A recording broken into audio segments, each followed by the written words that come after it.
Bienvenidos. Estas son las noticias más destacadas de la OEA. Esto es OEA News, el informativo de la Organización de los Estados Americanos.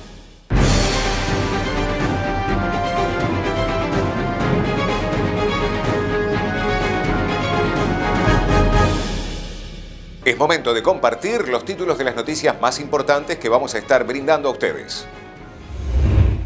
Reunión Secretario General de la OEA y Papa Francisco. Encuentro Secretario General de la OEA y Ministro de Asuntos Exteriores de Italia. Programa de facilitadores judiciales de la OEA. ¿Cuáles son sus funciones? Buenas prácticas de inclusión de las personas LGBTI en las Américas.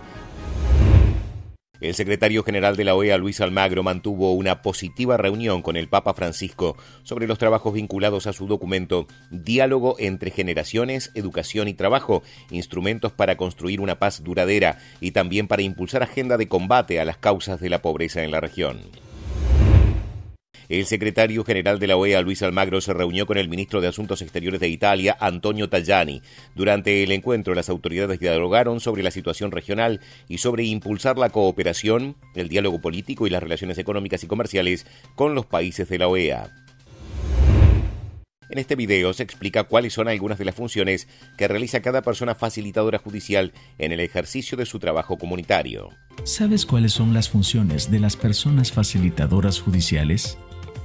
Las y los facilitadores judiciales brindan orientación y asesoría en temas jurídicos elementales y/o administrativos.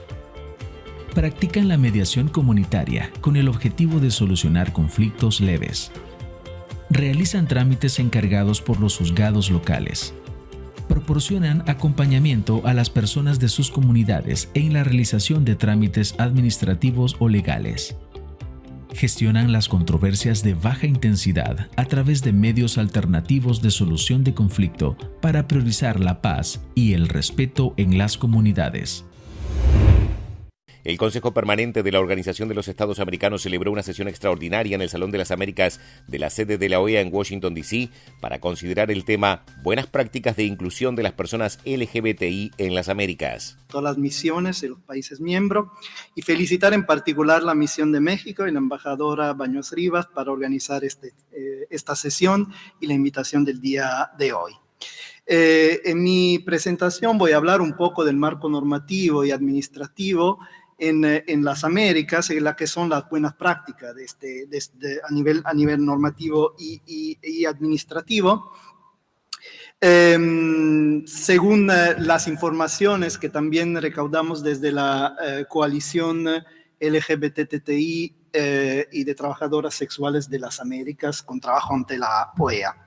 Bueno, en primer lugar quisiera destacar que a pesar de todos los desafíos que existen en esta región, el hemisferio que ha desarrollado las mayor cantidades de mejores prácticas en materia de protección y promoción de derechos de las personas LGBTIQ+. Y así que pido disculpas si no podré obviamente abordar todas las buenas prácticas en la región. Y quisiera destacar también, como la secretaria Mari Carmen Plata evidenció antes, que existe también en la OEA, en el marco de la OEA misma, por ejemplo, la Convención Interamericana contra toda forma de discriminación e intolerancia, el acuerdo de cooperación que firmamos en febrero con el secretario general, entonces entre la coalición y la Organización de Estados Americanos, hay prácticas también a nivel multilateral en el marco de la OEA que es importante destacar. Pero también quisiera un poco destacar unas de las prácticas normativas, enfocarme en prácticas normativas de los estados que han sido útiles para la sociedad civil, con enfoque sobre protección de las personas LGBTIQ+, reconocimiento de familia y reconocimiento legal de identidad de género y la situación de personas no binarias y intersex.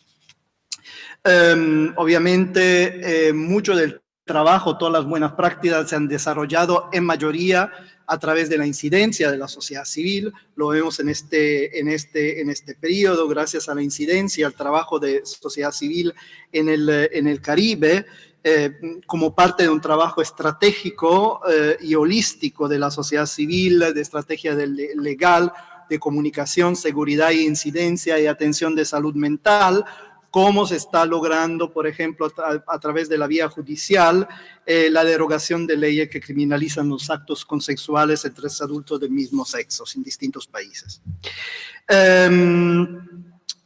Obviamente existe también un marco constitucional, países como Ecuador y Bolivia que reconocen la prohibición de discriminación basada en orientación sexual, identidad de género a nivel constitucional.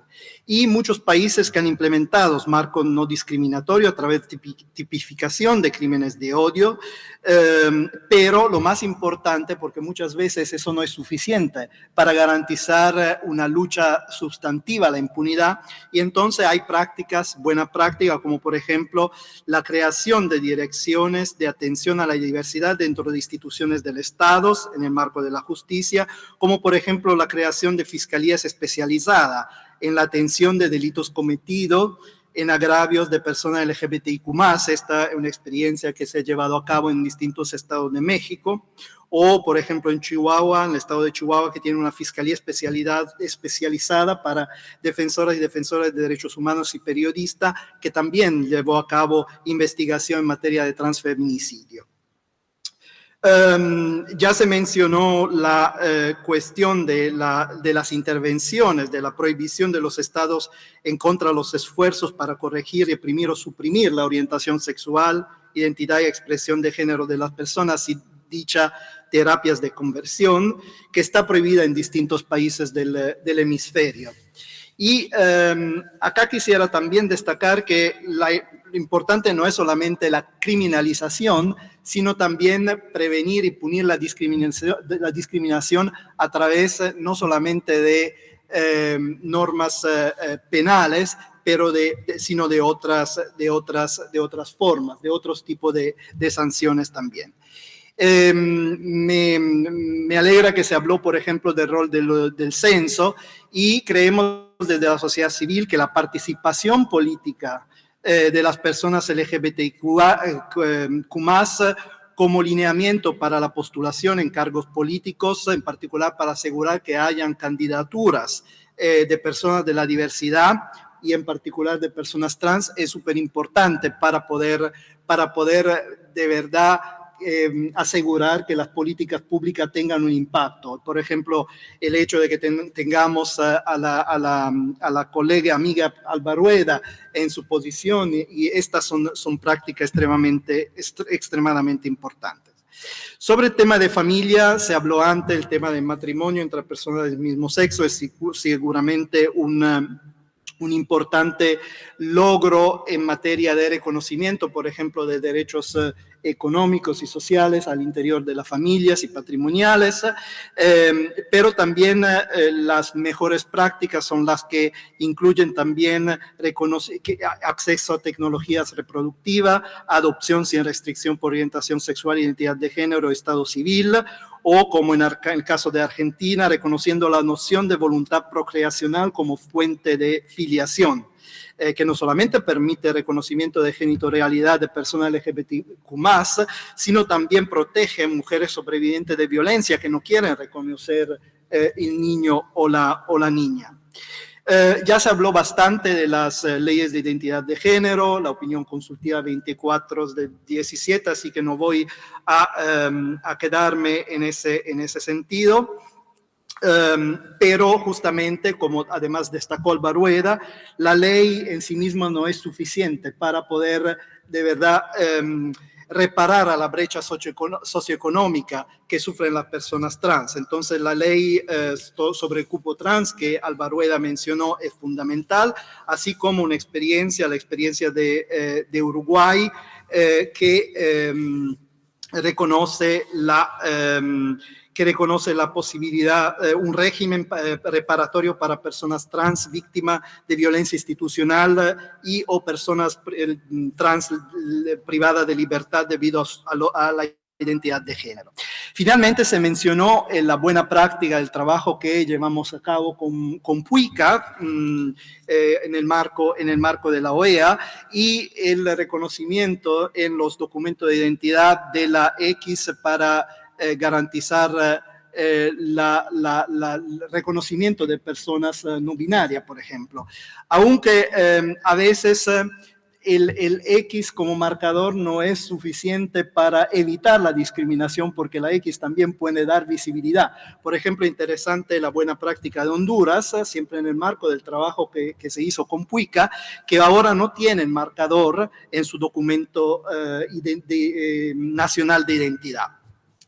También a nivel de políticas públicas, como por ejemplo en Guatemala, la política de salud integral diferenciada para personas trans, para mencionar un país, hay muchos más, así como protocolos a favor de personas LGBTI privadas de atención, privada de libertad, protocolos de atención, derechos a la visita íntima entre personas, para parejas de personas del mismo sexo, en el campo de la educación, normas que permitan el utilizo del nombre y social de las personas. Son todas medidas que ayudan a las personas LGBTI en la vida diaria. Y aquí quiero terminar, en primer lugar, destacando la importancia, por ejemplo, cuando se aplica el control de convencionalidad, volviendo a la OEA, la posibilidad de aplicar el control de convencionalidad sin judicialización por parte de funcionarios de los estados y asegurar que toda esta riqueza de buena práctica puedan ser compartidas a través de esfuerzos de aprendizaje y cooperación técnicas entre los países que la OEA podría facilitar. Muchísimas gracias. Estas han sido las noticias más relevantes de la OEA, la Organización de los Estados Americanos. Esto ha sido OEA News. Nos reencontramos en la próxima jornada.